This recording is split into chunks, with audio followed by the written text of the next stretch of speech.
Bia kamal gwasame bana kwen katognas. Bana dek jit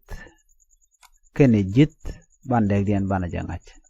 Jitongu ke jitongu. Tiken ke rieti shed no tika ke metot along med der gwad bukona gwich. Kajan ngijamane bana ngika ketiti ko dera ande dek dian dera jangach. Mi jini gwiji neme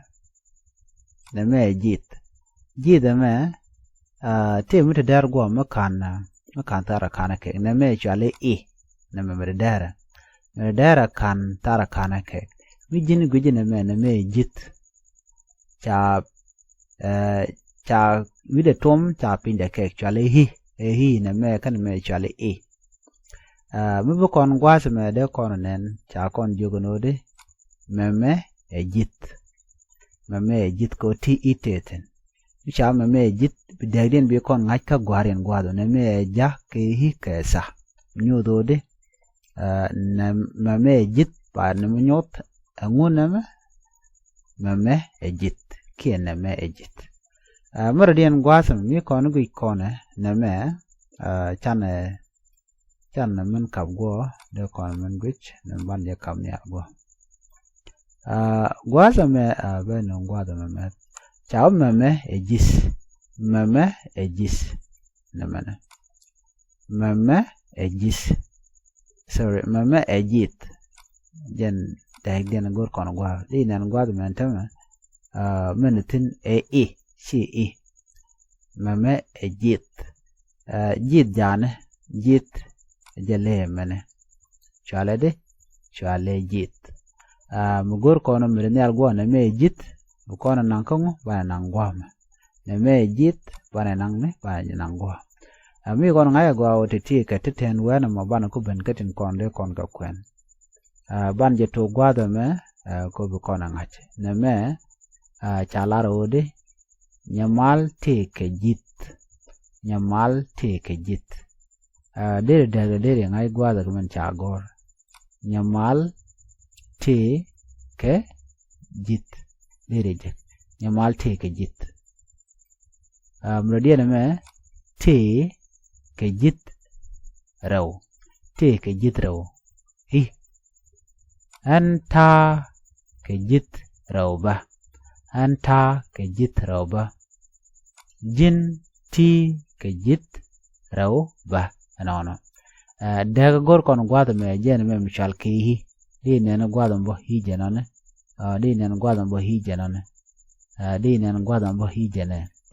kada ti hi jala dag danan ka ta danan de ried de kwen ka je ke de gor ka je mi ken hi ken kon ngai dere je ba dong de kwen jit ke dong de kwen den na me jit ke hi jis nyamal te ke jis te ke jidraw anta ke jisraw ba jinti ke jisraw ba no chukon to ka kwijet bana we ka jit kwata me ko be kon kula te ka ngech merong ka do dande kon ngai ke ja na me gwada me de konen gwa chawe de gwada me jit charan kaj jit she ran kaj jit charan kaj jit midit jit jana molpeny ano muje kon de kon lo danga jit molpeny na me jen jit mishi na me bi ngaje no mo jit jen te ko mala kaje na me gwa to do me la na kejeje da je ka kaje mi charan kajen jen la na je go beje long ka gwa de la ja ko ka michi jit je kai gwasan ba gwada be kok no jen chaul gor gwada me jit sharan kaj jit midit ko jen te mi chale simu to point den jit ka kuje mo meme jit ki meme jit ye ngaje no jit point de mol pen milana kaj en jit kana jit tikan ka de na me ni jen chale jido kana me chal ka je jit bro chu goro bitite be ngaja gwa ko jan do dan la do la ngai ke ja chana ka men yo ko mu kwen kon ke gwa men yam gwa do na meme jit jit de jena dien jit jene jen jizana mo meme jit jit jan jit janene ana bi ngaji no ne me jit kan me jit te kan kada chana we gwada me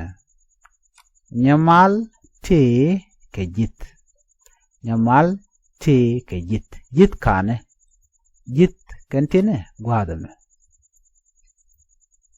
te ke jit raw anta ke jit raw ba jin ti ke jit raw ba no jin ti ke jit raw kan ta ke jit raw ba o ma da ramo motin bo no men te ka ramo mo te ka ramo do dien jan chwale ba ka jamo no mo kon gwas me kujima bana jigno to kon ka muchal ke ejit